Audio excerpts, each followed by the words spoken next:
Ladies and gentlemen, across television screens, across social media timelines, across political debates from New York to California, one sentence has been repeating again and again.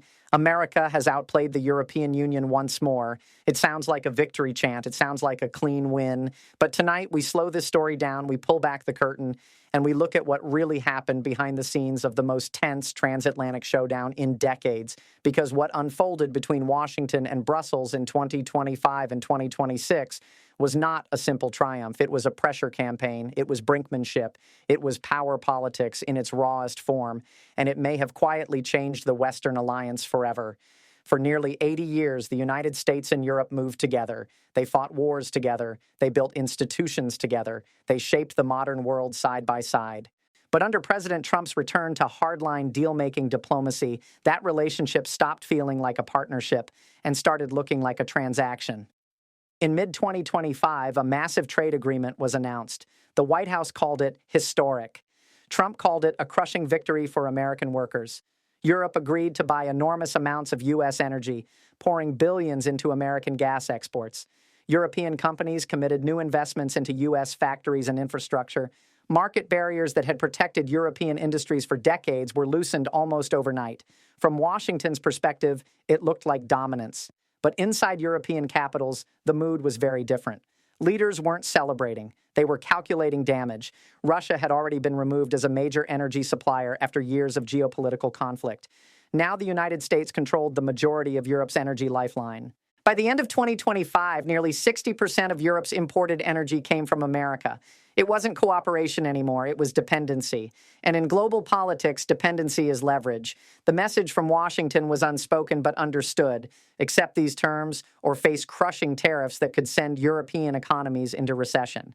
Cars, steel, technology, agriculture, entire industries were on the line. So Europe signed, not because it wanted to, because the alternative was economic chaos. That was the moment many commentators declared America the winner. But the real confrontation was still coming, and it would erupt in one of the coldest, most strategic places on Earth, Greenland. In January 2026, President Trump shocked the world with a threat that stunned even America's closest allies. He announced massive new tariffs on Denmark, Germany, France, the United Kingdom, and other European nations, not over trade deficits, not over regulation, but over Greenland, a frozen land rich in rare minerals, vital shipping routes, and military positioning against Russia and China. Trump wanted strategic influence there, and he was willing to economically punish Europe to get it. European leaders were outraged. This wasn't negotiation. This was coercion between allies.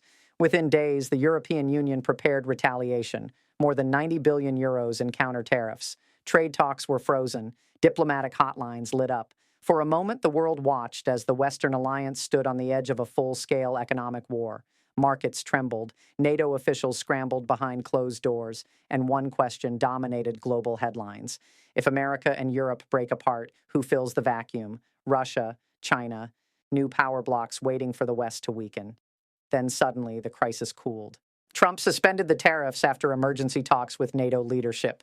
A vague framework deal was announced. No hard details, no public concessions, just a step back from the cliff. Supporters immediately claimed victory. They said Europe blinked. They said Trump's pressure worked. They said America proved once again that strength wins. But across Europe, the narrative flipped completely. Leaders said unity stopped Washington, that standing together forced America to retreat, that this moment revealed something terrifying. Europe could no longer rely on the United States as a stable partner. Behind the scenes, a quiet transformation began. Europe accelerated plans to break free from American dependence. Energy diversification, independent defense capabilities, domestic technology investment, financial systems designed to operate without Washington's influence. One senior EU official described it as a permanent shift, not a temporary reaction. In other words, Europe was preparing for a future where America might not be on its side.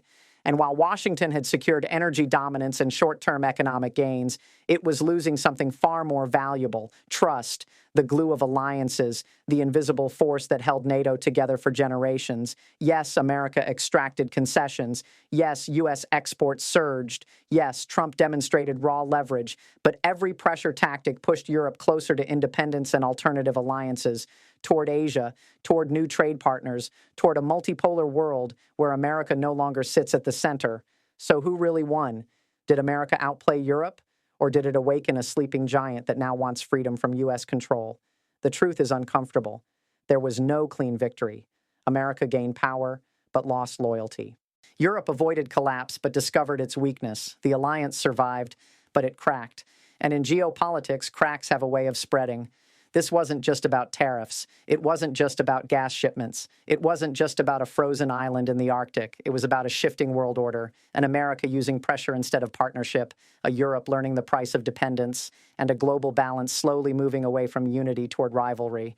So the next time you hear someone say America outplayed Europe once again, remember what really happened. Because sometimes the loudest victory sounds are hiding the beginning of something far more dangerous, the slow unraveling of an alliance that once ruled the world.